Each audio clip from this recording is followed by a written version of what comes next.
الشيطان الرجيم بسم الله الرحمن الرحيم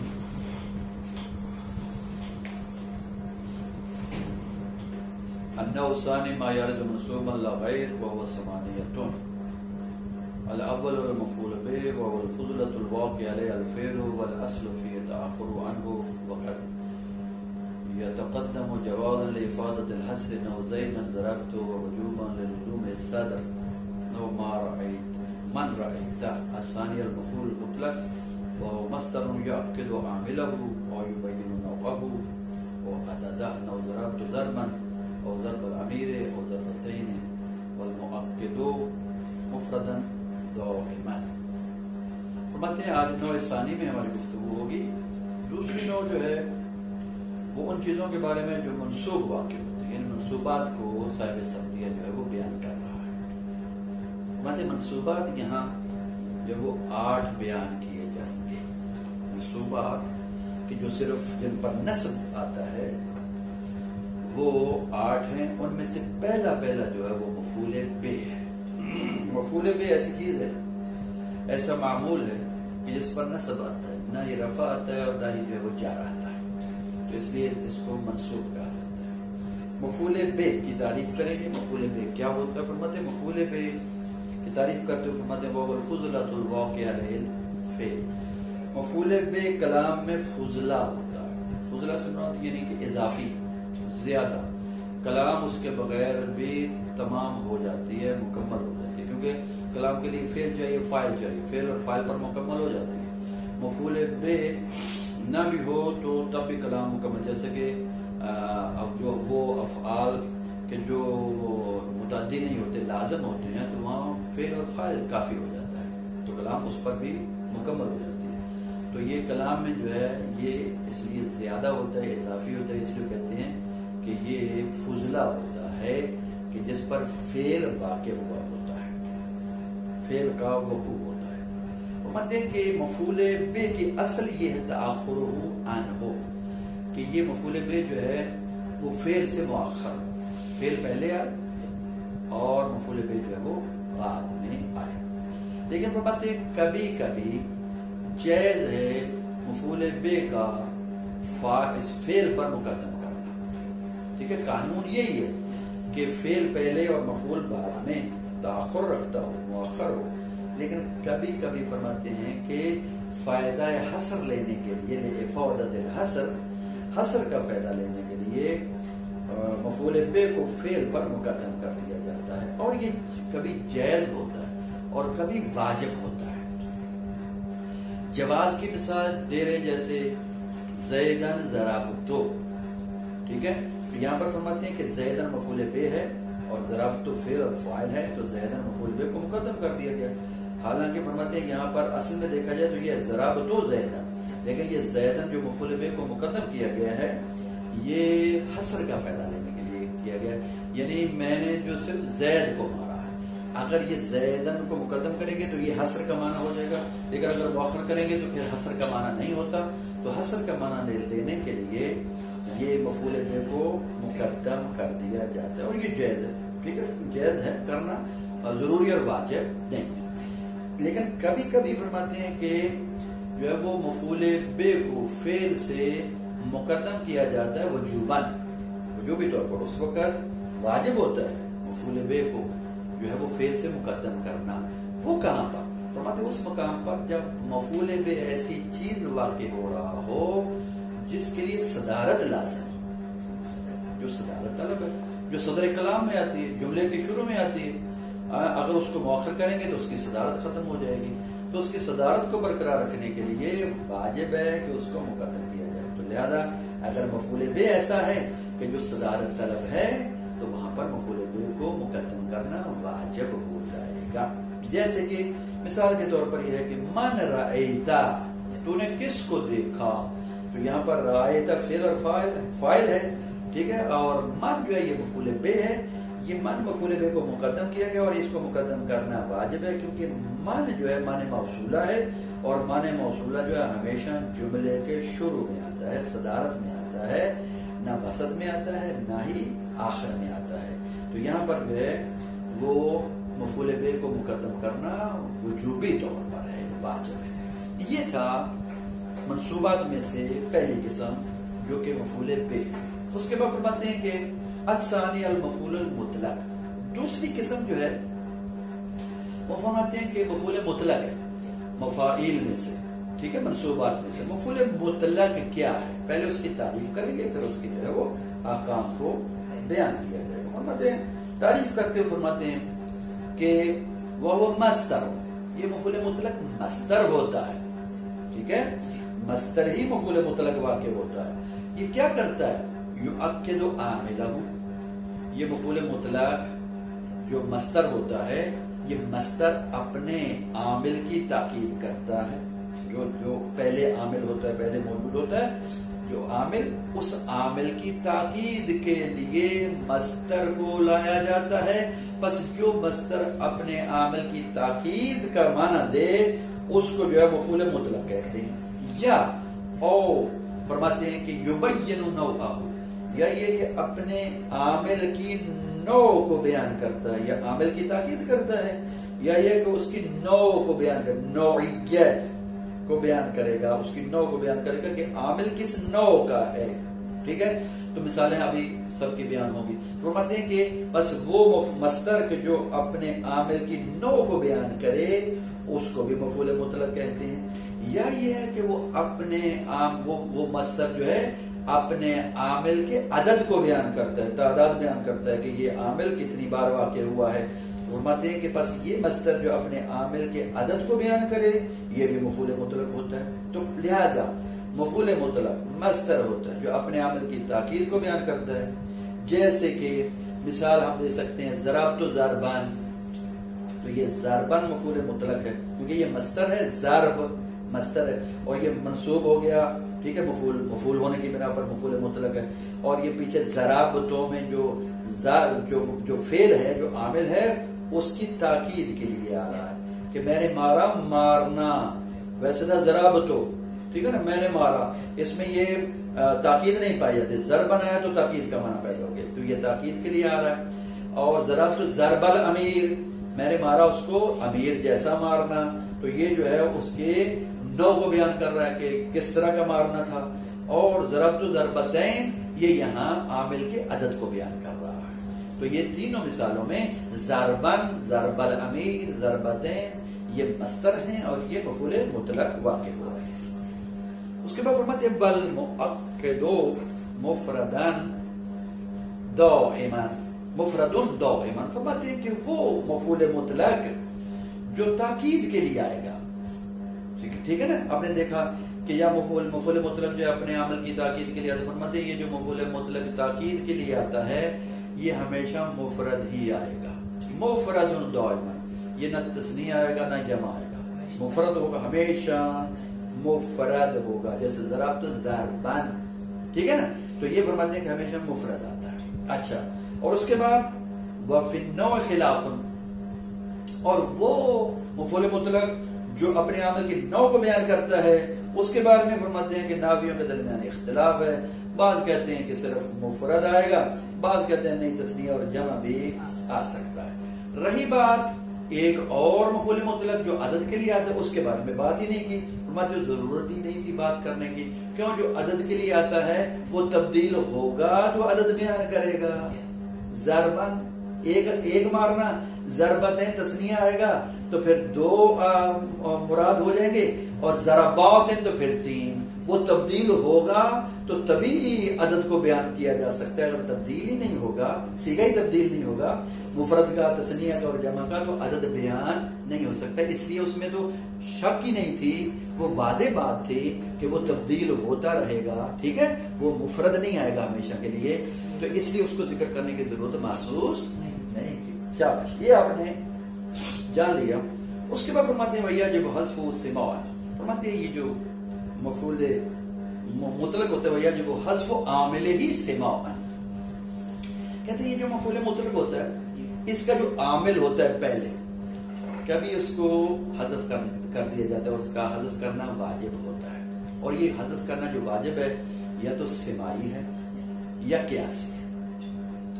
سماعی کب ہے اور قیاسی کب ہے؟ سماعی کسے کہتے ہیں؟ فرماتے ہیں سماعی کا مطلب یہ ہے ہم نے عربوں سے سنا کہ جہاں جہاں وہ حذف کرتے ہیں اور واجب جانتے ہیں حذف کرنا، ہم بھی وہیں حذف کریں گے ایسی مثالوں میں، ٹھیک ہے؟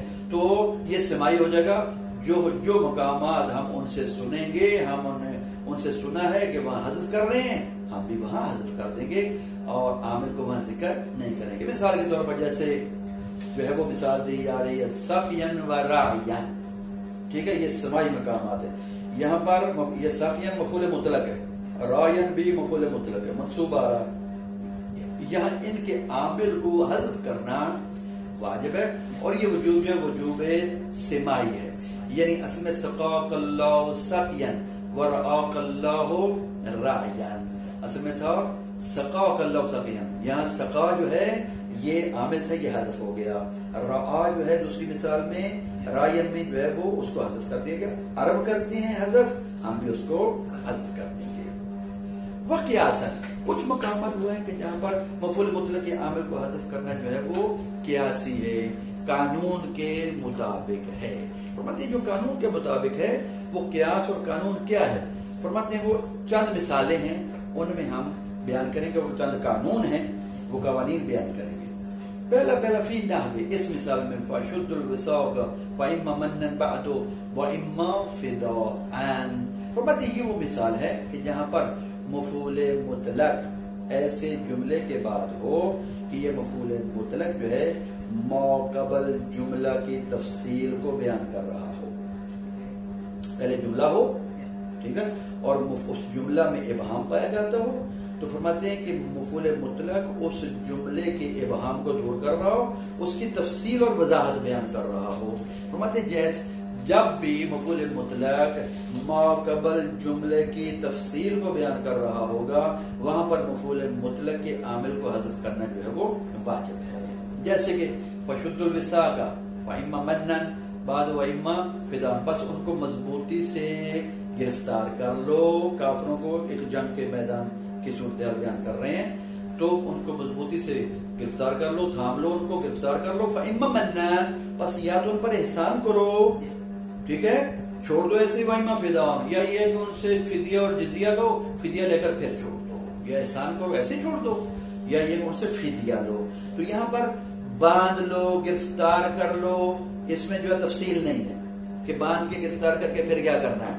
تو منن و اما فداء، یہ جو ہے یہ منن اور فداء یہ مفعول مطلق ماقبل جملے کی تفصیل بیان کر رہا ہے کہ یا ان پر احسان کرو یا ان سے فدیہ لے لو۔ تو یہاں پر مفعول مطلق کا عامل حذف کرنا واجب، اصل میں تھا کہ فَإِمَّا تَمَنُّونَ مَنًّا او تفدون فداء، تو تمنون کو حذف کر دیا گیا ہے، اور فدان سے پہلے تفدون یا تفدون فداء جو ہے فدان سے پہلے اس کو حذف کر دیا گیا ہے۔ اس طرح فرماتے ہیں کہ ایک اور مقام کہ جہاں پر مفعول مطلق کے عامل کو حذف کرنا واجب ہے، وہ اس جگہ پر کہ جہاں پر مفعول مطلق سے پہلے جو جملہ ہو مفعول مطلق جو ہے وہ اس جملہ کی جو ہے وہ تاکید کر رہا ہو، جیسے لہو علیہ الف درہم اعترافا، یعنی ماقبل جملے میں خود مفعول مطلق کا معنی موجود ہو اور مفعول مطلق اسی معنی کو بیان کر رہا ہو، ٹھیک ہے، تو مفعول مطلق اسی معنی کو بیان کرے گا، اس کا مطلب تاکید ہو جائے گی نا۔ تو اب یہاں مفعول مطلق کیا ہے؟ اعترافا، ٹھیک ہے نا، اعتراف کرنا، معترف ہونا۔ اعتراف کا معنی کیا وہاں موجود ہے؟ پہلے جملے میں فرماتے موجود ہے، کیا کیسے؟ مطلب لہو علیہ الف درہم، اس شخص کے لیے میری گردن پر 1000 درہم ہے۔ تو اگر جو شخص یہ کہے گا کہ اس شخص کے لیے میری گردن پر 1000 درہم ہے، یہ کہنے سے اعتراف ہو جائے گا یا نہیں ہو جائے گا؟ خود اس جملے میں اعتراف کا معنی موجود ہے، مفعول مطلق کا معنی موجود ہے۔ تو جب اس میں مفعول مطلق کا معنی موجود ہے تو ہمارے پاس ہر وہ مقام کے جہاں پر ہر ایسا جملہ کہ جس میں مفعول مطلق کا معنی موجود ہوگا، ماقبل جملہ مفعول مطلق کا معنی دے رہا ہوگا، وہاں پر مفعول مطلق کے عامل کو حذف کرنا واجب ہے قیاسی طور پر۔ یہ ایک مقام ہے۔ ایک اور مقام وَزَيْدٌ قَائِمٌ حَقًّا، جب فرماتے ہیں کہ مفعول مطلق سے پہلے ایسے جملہ ہو جس میں صدق اور کذب دونوں کا احتمال دیا جا سکتا ہو، سچ اور جھوٹ دونوں کا احتمال پایا جاتا ہو، تو وہاں پر بھی مفعول مطلق کے عامل کو حذف کرنا واجب ہے. جیسے حقاً، تو یہاں پر زید قائم، یہ جملہ خبریہ ہے، اور جملہ خبریہ کے بارے میں آپ جانتے ہیں اس میں صدق اور کذب کا احتمال ہوتا ہے. جملہ انشائیہ جو ہوتا ہے جیسے اضرب، اس میں صدق اور کذب کا احتمال نہیں ہوتا. جملہ جو ہوتا ہے خبریہ، اس میں سے زید قائم، زید کھڑا ہے، ہو سکتا ہے جس نے یہ خبر دی ہے ہو سکتا ہے کھڑا ہو سکتا ہے کھڑا نہ ہو. تو یہ کیونکہ حقاً سے پہلے جملہ اس میں صدق اور کذب دونوں کا احتمال پایا جاتا ہے، اس لیے یہاں حقاً کا جو عامل ہے اس کے حذف کرنا اس کا جو ہے وہ واجب ہے. اصل میں ہے زید قائم، حقاق تو حقاً، حقاق تو جو اس کو حذف کر دیا گیا ہے. وما انت الا سیر، ایک اور مقام جہاں پر مفعول مطلق کے عامل کو حذف کرنا واجب، فرماتے ہیں وہاں پر کہ جہاں پر مفعول مطلق حرف استثناء الا کے بعد آئے، جیسے سیرن ہے، اور مفعول مطلق کو ما الا سے پہلے ما قبل جو اسم ہے اس کے لیے خبر بھی نہ بنایا جا سکتا ہو. کیوں؟ اس لیے کہ وہ ذات ہے اور مفعول مطلق جو حدث ہے، کیونکہ سیرن مصدر ہے تو حدث ہے، اور انتا جو ہے وہ ذات ہے، حدث کو ذات کے لیے خبر بھی نہیں بنایا جا سکتا. تو ایسی صورت میں بھی فرماتے ہیں کہ مفعول مطلق کے عامل کو حذف کرنا واجب. تو اصل تقدیری بات یہ ہوگی وما انت الا تسیر سیرا، یہاں تسیروں کو حذف کر دیا گیا. اس طرح ایک اور مقام کہ جہاں پر فرماتے ہیں کہ جیسے انما انت سیرا، جہاں پر مفعول مطلق کلمہ حصر کے بعد آئے، انما یہ کلمہ حصر ہے، اور یہ مفعول مطلق کو پھر ما قبل اسم کے لیے خبر بھی نہ بنایا جا سکتا، کلمہ حصر کے بعد ہے، ٹھیک ہے، اور اس کو جو ما قبل اسم کے لیے خبر بھی نہ بنایا جا سکتا ہو، جیسے کہ اس میں سیرن سے پہلے انتا ہے اور یہاں خبر نہیں بنایا جا سکتا، جیسے کہ گزشتہ مثال میں ہم پہلی بڑی مثال میں بیان کر چکے کہ وہ حدث ہے، وہ ذات ہے، تو حدث کو ذات کے لیے خبر نہیں بنا سکتے. تو یہاں پر بھی مفعول مطلق کے عامل کو حذف کرنا واجب. یہاں بھی ہے کہ وَإِنَّمَا أَنْتَ تَسِيرُ سَيْرًا، یہاں بھی تسیر جو ہے وہ حذف ہے. ایک اور مقام کہ جہاں پر مفعول مطلق کے عامل کو حذف کرنا قیاساً واجب ہے، یہ وہ مقام ہے کہ جہاں پر مفعول مطلق کا تکرار کیا گیا ہو اور مفعول مطلق کو ما قبل اسم کے لیے خبر بھی نہ بنایا جا سکتا ہو، جیسے وزید سیرن سیرن، یہ یہاں مفعول مطلق کا تکرار ہے اور اس کو ما قبل جو ہے وہ اسم جو زید ہے اس کے لیے خبر بھی نہیں بنایا جا سکتا کیونکہ وہ ذات ہے اور یہ جو ہے وہ حدث ہے. تو یہاں پر بھی مفعول مطلق کے عامل کو حذف کرنا واجب ہے قیاسی طور پر. تو تقدیری بات یہ زید یسیر سیرن سیرن، یہ بھی ایک مقام ہے کہ جہاں پر مفعول مطلق کے عامل کو حذف کرنا واجب ہے قیاسی طور پر. ایک اور مقام جہاں پر مفعول مطلق کے عامل کو حذف کرنا واجب ہے قیاسی طور پر وہ یہ ہے کہ جب مفعول جیسے مررت بہ فاذا له صوت صوت حمار ہے، یا صوت حمار یہ مفعول مطلق ہے، ٹھیک ہے. فرماتے ہیں کہ اس صوت حمار صوت کو جو ہے اس کے عامل کو بھی حذف کیا گیا. اصل میں ہے مررت بہ فاذا له صوت یسوت صوت حمار، اس یسوت کو حذف کیا گیا، واجب ہے قیاساً. کیوں؟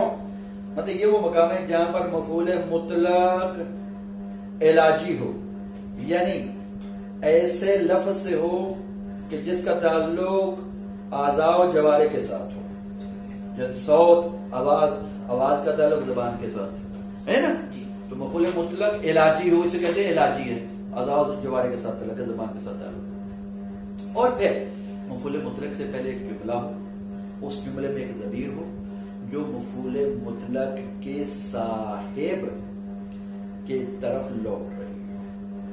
سمجھ آ گئی؟ مفعول مطلق کے صاحب کی طرف لوٹ رہی. یہاں پر جیسے ضمیر ہے کس میں کہ فائدہ لہو صوت، لہو صوت یہ جملہ ہے، اس میں لہو ضمیر ہے، یہ کس کی طرف لوٹ رہی؟ مررت بہی، بہی میں ضمیر جو ہے نا کہ رجل کی طرف، میں گزرا اس مرد کے پاس سے کہ اس مرد کی آواز تھی، ٹھیک ہے. کیسی آواز تھی؟ صوت حمار، گدے والی آواز. یہ گدے والی آواز کس کی ہے؟ مرد کی. تو یہ ضمیر کس کی طرف لوٹ رہی ہے؟ جس کی گدے والی آواز ہے، ٹھیک ہے. تو وہ صاحب مفعول مطلق ہے. لہذا یہاں پر اس لیے یہاں پر مفعول مطلق کو حذف کرنا واجب ہو گیا. آخری مقام کہ جہاں پر مفعول مطلق کے عامل کو حذف کرنا قیاسی طور پر واجب ہے وہاں پر ہے جہاں پر مفعول مطلق جو ہے فرماتے ہیں کہ اس کے تثنیہ ہو, مفعول مطلق تثنیہ ہو اور مفعول مطلق تثنیہ کو آگے ضمیر کی طرف مضاف کیا گیا.